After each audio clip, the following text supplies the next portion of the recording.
Hey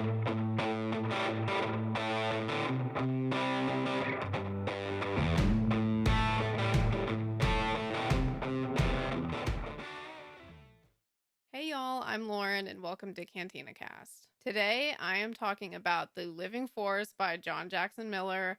This has been one of my most, the reason I'm the most excited about for this year. I have been so pumped. I'm actually on my second read through of it right now, so that just goes to show how I feel about this book. I've already read it 1.5 times. So this book does come out on April 9th. So today I'm just doing a little bit of a sneak peek, just kind of talking about what to expect so that way you can decide if this is something that you might be interested in. Now, I do have to preface everything I'm about to say with I pretty much already decided that I was going to like this book before I even read it. Like, I just knew it. I mean, I'm a child of the prequel generation. This book has, I was sold on Qui-Gon Jinn and Mace Windu. That was really all I needed to know. And I was already like super excited about it. So, and we've also got Yoda and Yaddle on the cover. I mean, what more do you need? So, this book could have been about the Jedi Council doing like the dumbest thing ever. And I still probably would have loved it just because of how much I love those characters.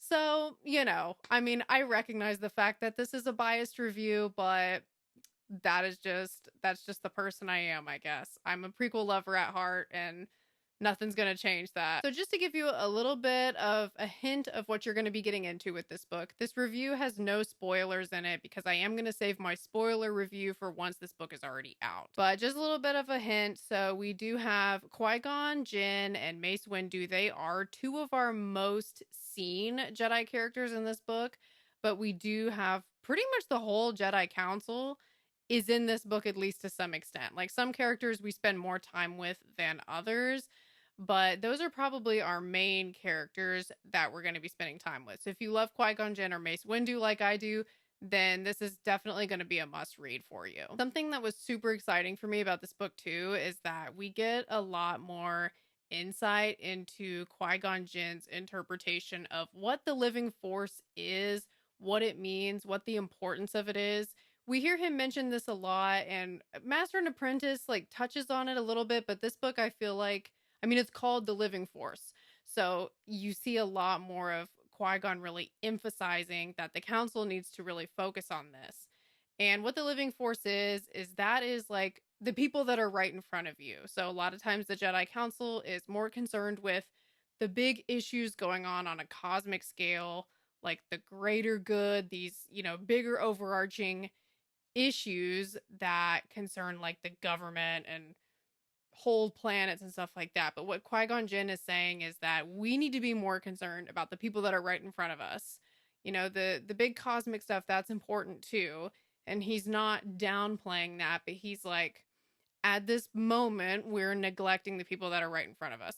And so everything that happens in this book is pretty much based on Qui-Gon really challenging the Jedi Council to work more on this particular issue. So the fact that this whole story is based around Qui-Gon presenting a high-level spiritual question to the council and then the council's response to that, that is just like my whole thing. That is like my favorite part of Star Wars. That type of thing is the reason that I love Star Wars. So that's why this book, I knew it was going to be a slam dunk going into it. And yeah, that ended up being exactly what it was for me. It was just a great read in every way. So aside from the subject matter of this book, which of course I knew I was going to love, I also love John Jackson Miller's writing. It's exciting because this is his first Star Wars novel since A New Dawn, which that novel came out back. That was the first novel that came out right after Disney acquired Lucasfilm. So that's pretty cool that he's coming back to Star Wars writing with this novel. And I loved A New Dawn. That was one of my favorite Star Wars reads so far. And I also loved John Jackson Miller's Legend stuff, particularly the Kenobi novel. So I figured that, this book again would be no different. I just knew that I liked his writing.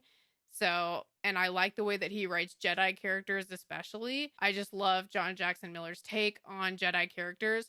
So that was another reason I really felt like going into this novel, I was going to like it. And that ended up being the case. I'm really excited that this year we're getting some prequel based novels.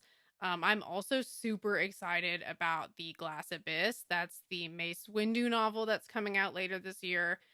Mace Windu, especially, is a character that I feel like is so underrated and I feel like is one of the most interesting Jedi characters in Star Wars. And I just always wish that we could have spent more time understanding this character. So I'm really excited that we're going to start seeing him in some novels and maybe we'll finally get that Mace Windu redemption arc that I've been hoping for. Now, whether he lived or not, I know that that is up for debate. And yeah, a lot of people have very strong feelings about that, to say the least. But that aside, that question aside, I'm just glad that we're getting to spend more time with Mace Windu. I'm really glad that he got a pretty significant role in the Living Force. Even with all of these Jedi characters, we still got to spend a good amount of time with Mace. So I was super happy about that. And yeah, I'm just really excited about the prequel era novels that are coming out right now. So yes, if you're a prequel kid, you have to pick this book up. If you're a reader, I feel like that's pretty much necessary. My first read through of this, I actually just was like, I just want to enjoy this. I don't want to worry about taking notes. My first read through, I just want to have a good time. And that's what I did. That's actually why I'm on my second read through right now, is because now I'm doing my read through where I'm paying more attention to details and plot and all that. But the first read through, I just wanted to enjoy it as a fan. And I'm definitely glad that I did it that way. Something else that I appreciated about this book too is it does give us some good context for the state that the Jedi Order is in when we pick up from the Phantom Menace. So if you've been reading High Republic, it's like you're seeing how the Jedi Order was. And then if you're familiar with the Phantom Menace, you know kind of where we end up by the time we hit the prequels. And this book does explain a little bit of sort of like how we get to that point. It doesn't explain it all the way. Like there's a lot of questions that are still left up to the High Republic series to answer. But we do get like some kind of hints of things, and we get some references to just kind of like the way that the Jedi ended up being so intertwined with the Republic, and just the expectations that the Chancellor put on them. And also Palpatine kind of doing some things behind the scenes back when he was a senator as well. Which none of that is really like brand new info or like a super surprise. Like we pretty much know that that type of stuff is going on. But I always appreciate when it's explained in a novel format, because I feel like that gives us a chance to get a lot more into the details. But as always, let me know in the comments if you're planning on reading this one and if you're excited about it, because I feel like it is definitely worthy of being excited for. Thanks so much for joining, y'all. I hope that y'all have a great rest of your day. Bye, guys.